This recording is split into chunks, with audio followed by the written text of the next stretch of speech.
We hear it often that we are made in the image of God. Now, this is a foundational truth for Christian belief in human life's sanctity and divine origin. But what are the implications of that biblical teaching? Hi, I'm Bob Buchanan, and this is Wisdom828, where we're dedicated to stamping out spiritual malnutrition one episode at a time. Who are you who are so wise? After a bit of a hiatus from producing Wisdom828, Steve Dyan turned to me one day and said, "Look, it's time that we start our normal bi-weekly schedule, so get to work, Buchanan." Well, it went something like that. Well, over the summer, I was reading some interesting things about the image of God in humanity, and there is wide-ranging agreement about what it means that humans are created in God's image.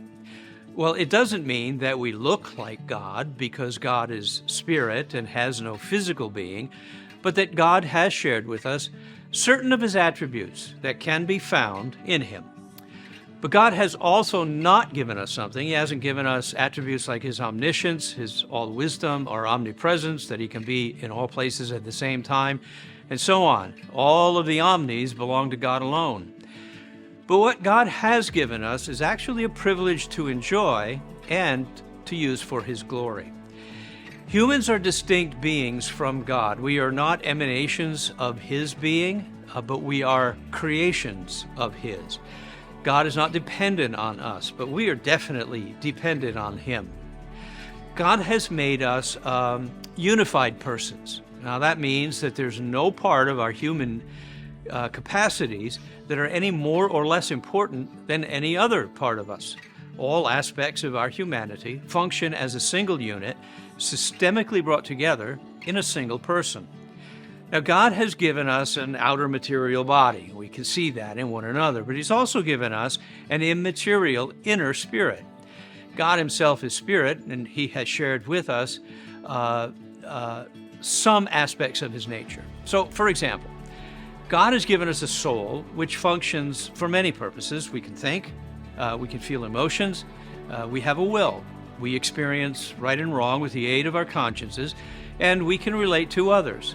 Now, sometimes the Bible refers to these functions as coming from our heart, which is essentially the Bible's way of saying this is the human control center where all activity and interaction begins. When the Bible uses the word heart in this way, it's a word that is meant to incorporate all of these human faculties functioning together in one person. But when the psalmist David considered what it meant to be made in God's image, he was amazed. He said, "We are fearfully and wonderfully made," and indeed we are. But I want to turn our attention to two words that are repeated in Genesis 1 about the creation of humanity. And here's what Moses recorded. Then God said, "Let us make man in our image, after our likeness, and let them have dominion over the fish of the sea, and over the birds of the heavens, and over the livestock, and over all the earth, and every creeping thing that creeps on the earth." So, what does that mean for how we live as people made in God's image and in his likeness? Well, these words point to, as I said, a great privilege and also a great purpose. In the ancient world, images and likenesses of rulers and gods were made to remind people that they owed allegiance to that king or to that god. You may have seen the huge image of Pharaoh Ramses II carved out of the rock standing at the Luxor temple in Egypt. This huge statue was meant to remind people that Ramses was Lord over that entire region, ruling over all who lived there. His image declared that he was the son of a god, and it represented that God on earth to all people, and all people owed him their allegiance and their service. But God revealed himself in Genesis as the creator of all things, and he didn't ask us to create huge images out of rocks or metals to represent him in the world. In fact, he forbade the creation of any image of himself in the second commandment. But what God did do, to send his likeness into the world, was to create human beings as male and female, to bear his likeness wherever they went. To be made in God's likeness means that we have the capacity for a relationship with him. The ideal relationship was pictured as a son or a daughter with his or her father. Now, you've probably seen this walking down the street sometime in your life, something like a young boy about the age of 5 walking hand in hand with his father. He's dressed like him. He walks like him. He loves the things his dad loves. He even cocks his hat in the same way as his dad does. Now, we see that and we say, well, that little boy is a chip off the old block.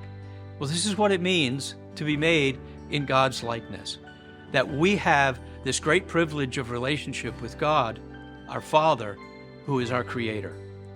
Now, the second word, image. Now, this is a capacity to relate to the world around us as we carry the likeness of God into it. This is our great purpose, to reflect the likeness of what God is like in our families, our church, our jobs, and in our communities. Furthermore, the privilege of carrying this likeness, this image of God, also speaks of our royal status as God's image bearers. David captured this idea in Psalm 8 when he said, "When I look at your heavens and the work of your fingers, the moon and the stars, which you have set in place, what is man that you are mindful of him, and the Son of Man that you would care for him? Yet you have made him a little lower than the heavenly beings and crowned him with glory and honor. You have given him dominion over the works of your hands. You have put all things under his feet, all sheep, all oxen, and also the beasts of the field, the birds of the heavens, and the fish of the seas, whatever passes along the paths of the seas. O Lord, our Lord, how majestic is your name in all the earth." So, when you consider what it means for you to be God's image bearer, remember who made you, to whom you belong, and whom you represent in your world. How would a son or daughter of the King of Kings conduct his or her marriage relationship? How would image bearers conduct parenting as representatives of the majestic God?